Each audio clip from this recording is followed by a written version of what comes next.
Hey, it's your boy, Sergeant Huckman Henshins.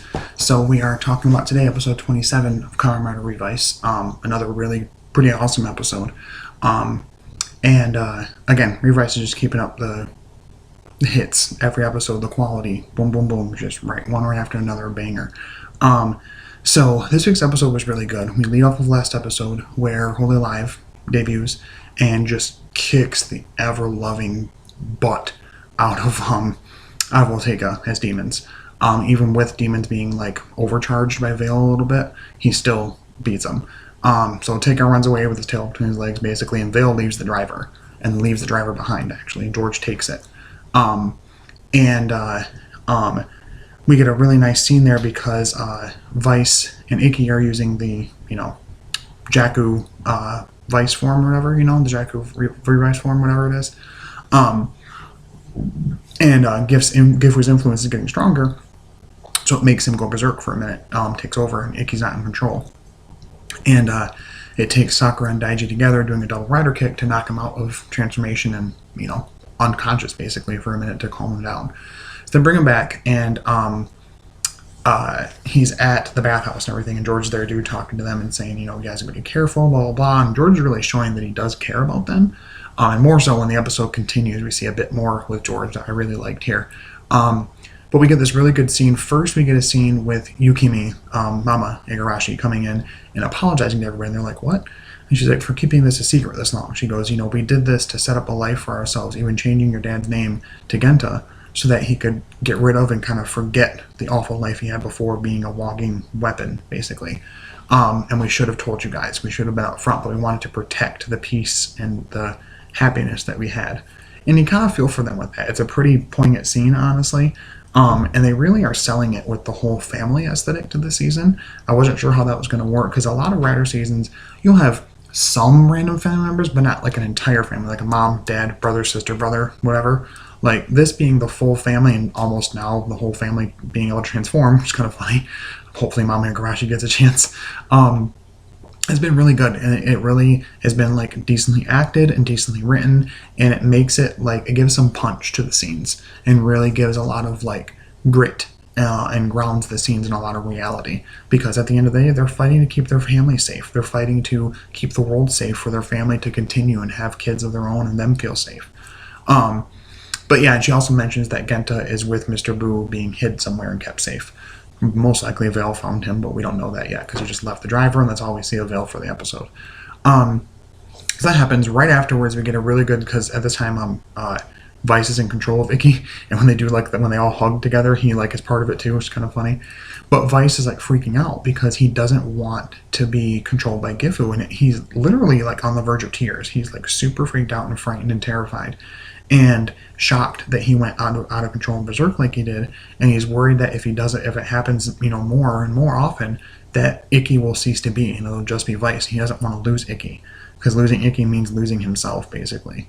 So I really like this, that they've really taken the proper steps to like start him off as kind of more of a comedic character, but starting to verge more towards a serious note for him. Not that he's not funny, not that he doesn't still make jokes and stuff, but he has some like goals, and he has a personality and like a soul, basically. And I really like that about it. You really honestly feel for him. At first, when he started freaking out, I'm like, okay, he's gonna laugh about it, right? And then he just kept doing it and almost crying, and I'm like, whoa, Vice, like, this is pretty serious. But yeah, some really good scenes. He's terrified of having Gifu have any control over him.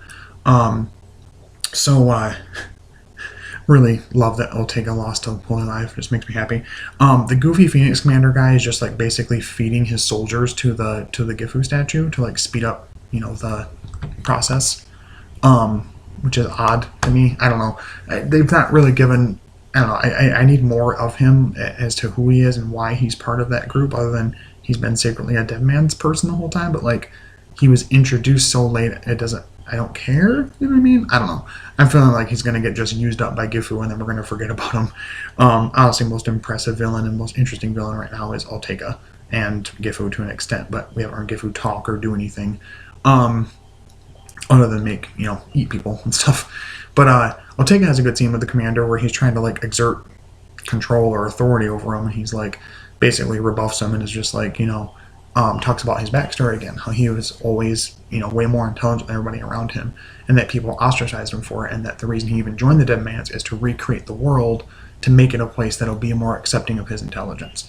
And I like that kind of a goal for him, in that he has a goal and aspiration, and also you kind of feel from a little bit, like, I'm not saying murder is okay, like, forcing people to transform into monsters and all that, but I do think it's really cool how he has like a decently well-written backstory and a reason as to why he is. So many times Rider and to an extent Sentai also fall into the trappings of I'm evil because I'm evil grr, and not having like a reason behind it really. And if they do, it's a very faulty reason that just basically falls back to I'm evil.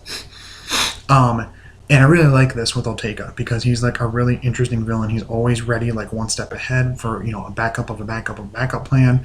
And just in general, always like waiting for the next crazy thing to happen so he can kind of like react to it. And I like that a lot about him. Eventually the Igarashis, the Weekend family comes in, which we found out they're not a family, they're not even related to each other. They come in, the one dad from Ninja and the mom and the one kid, who are, again, not related to each other now, we know, bring in, I think, was it Masaru, is that his name? Karazaki, Daddy Karazaki, brings them in, everybody in. So the mom, so Yukimi, Iki, Daiji, and Sakura, to meet everybody at Weekend and find out who they are. And they get to meet, George's dad and everything, and he kind of apologizes for everything that's happening, and what that he kind of alludes to a little bit of what he did with Genta, and he apologizes to Yukimi for meeting her in such circumstances and for what he did, because if you remember, he inserted Gifu cells into Genta, which did save his life, but it also created Veil and turned him into the monster he was until he met Yukimi. We're also, real quick side note, we're getting a little mini series of like 5 episodes, which is crazy, for Kamen Rider Veil. So it's going to be young Genta and young Yukimi, who's played by the same actress who played Chameleon Green from Q Ranger, which is kind of cool, Hammy. So giving his like backstory and stuff, I think is really cool. So anyway, so they get to meet them, they talk and everything, and before they go to leave, because of course Oteka's being a dick and giftarian people, Daiji and Sakura go to take care of it. Iki wants to go, he gets tased by the ninja dad, and gets chained up because they don't trust him with everything that happened. He's kind of with it, but also is kind of like perplexed and everything. And Vice is really upset. There's a nice back and forth with them, because now whenever it's Vice in control, the little horns come out and like the different, like the purple contacts and everything.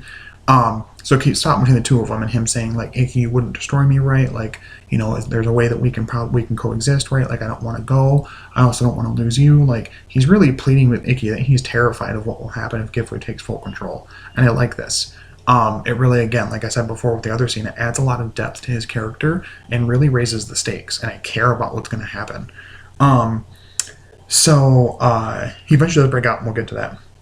But Oteka and the Gifu statue just like teleports there, apparently, are making Giftarians and stuff, and just wreaking havoc, absorbing people, all that good stuff. Daiji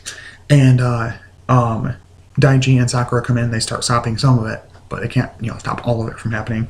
And for a minute, Daiji is fighting basically Gifu on his own. He does get his butt kicked, and yes, he's in Wholly Live form, but just because it's the second episode, like the first episode after debuting the form, doesn't mean the form's going to be completely sidelined and made weak necessarily. I mean, he's literally going up against essentially Satan, if you think about it. So, like, I don't have a problem with that. I do understand the goofiness in Rider where they just kind of throw forms away. It's like they just, like, speedrun forms and just go through them as quickly as possible. I love Revice. I don't love how many forms for Revice we've gotten. I mean, we had... the normal forms are fine, like the different stamps, but then we got Bari Rex, and then and then Volcano Rex, and then instantly Jaku Revice pretty soon after that, and all of a sudden Thunder Gale coming next episode. So it's like, can we pause a little bit? Wait. So he's doing his best, and him and Sakura kind of work with each other to do so, and they stop the Giftarian, and they're trying to hold off Gifu. Well, Vice and Iki in the same body come back. They break out. They go berserk because of Gifu's influence. His eyes go completely purple, and he breaks out of the chains, and he comes there, and they try to double rider kick. It doesn't work, and he pushes them back and everything. It ends on kind of a cliffhanger there. What's going to happen? The next episode does show. We do get a scene with George saying, "Hold on a little bit longer, Icky and Vice. I'm on my way. I'm going to help you." And I like that it shows how much he cares about them. Honestly, like he is like a little more not as dark as his dad with his like ways of doing things and letting people like he shouldn't have ever let Hiromi use the demon's driver because it nearly killed him. But like I think underneath it all, George is a decent person. Honestly, I just think he kind of goes about things in more of a way where he doesn't think about exactly everybody's safety first. But anyway, he has the demon's driver, so it does show in the next episode him using it to transform. He's imitating the Kuga stance.